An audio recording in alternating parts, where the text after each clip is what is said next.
ಸುದ್ದಿ ಸ್ಫೋಟ ನ್ಯೂಸ್ ಚಾನೆಲ್ಗೆ ಸ್ವಾಗತ.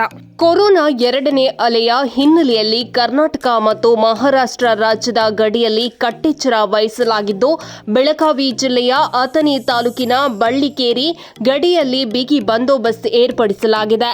ಅಥಣಿ ಜತ್ ಮತ್ತು ನಿಪ್ಪಣಿ ಕೋಲ್ಹಾರ್ ಹಾಗೂ ಕಾಗವಾಡ್ ಮಿಜಾರ್ ನಡುವೆ ಚೆಕ್ಪೋಸ್ಟ್ಗಳನ್ನು ನಿರ್ಮಿಸಲಾಗಿದ್ದು, ಮಹಾರಾಷ್ಟ್ರದಿಂದ ಕರ್ನಾಟಕ ಗಡಿ ಪ್ರವೇಶಿಸುವ ಪ್ರಯಾಣಿಕರು ಕಡ್ಡಾಯವಾಗಿ 72 ಗಂಟೆಗಳ ಅವಧಿಯೊಳಗಿನ ಕೊರೋನಾ ಟೆಸ್ಟ್ ವರದಿ ತರುವಂತೆ ನಿಯಮಾವಳಿಗಳನ್ನು ಅನುಸರಿಸಲಾಗುತ್ತಿದೆ. ಈಗಾಗಲೇ ಮಹಾರಾಷ್ಟ್ರದ ಕೆಲವು ಜಿಲ್ಲೆಗಳಲ್ಲಿ ರೂಪಾಂತರಿ ಕೊರೋನಾ ವೈರಸ್ ಕಂಡುಬಂದಿರುವುದರಿಂದ ಲಾಕ್ಡೌನ್ ಘೋಷಣೆ ಮಾಡಿರುವ ಹಿನ್ನೆಲೆಯಲ್ಲಿ ಕರ್ನಾಟಕ ಸಂಪರ್ಕಿಸುವ ಮಹಾರಾಷ್ಟ್ರದ ಗಡಿಯಲ್ಲಿ ಚೆಕ್ಪೋಸ್ಟ್ ನಿರ್ಮಿಸಿ ಮುಂಜಾಗ್ರತಾ ಕ್ರಮಗಳನ್ನು ಕೈಗೊಳ್ಳಲು ರಾಜ್ಯ ಸರ್ಕಾರ ಮುಂದಾಗಿದೆ. ಈಗಾಗಲೇ ಚಿಕ್ಕೋಡಿ, ಅಥಣಿ ಮತ್ತು ಕಾಗವಾಡ್ ತಾಲೂಕಿನಲ್ಲಿ ಚೆಕ್ಪೋಸ್ಟ್ ನಿರ್ಮಿಸಿದ್ದು, ಅಥಣಿ ತಾಲೂಕು ಆಡಳಿತದೊಂದಿಗೆ ಪೊಲೀಸ್ ಸಿಬ್ಬಂದಿ ಹಾಗೂ ಆರೋಗ್ಯ ಇಲಾಖೆಯ ಸಿಬ್ಬಂದಿಯೊಂದಿಗೆ ಕರ್ತವ್ಯದಲ್ಲಿ ನಿರತರಾಗಿದ್ದಾರೆ. ವರದಿಗಾರರು ಶ್ಯಾಮ್ ಕಾಂಬ್ಳೆ.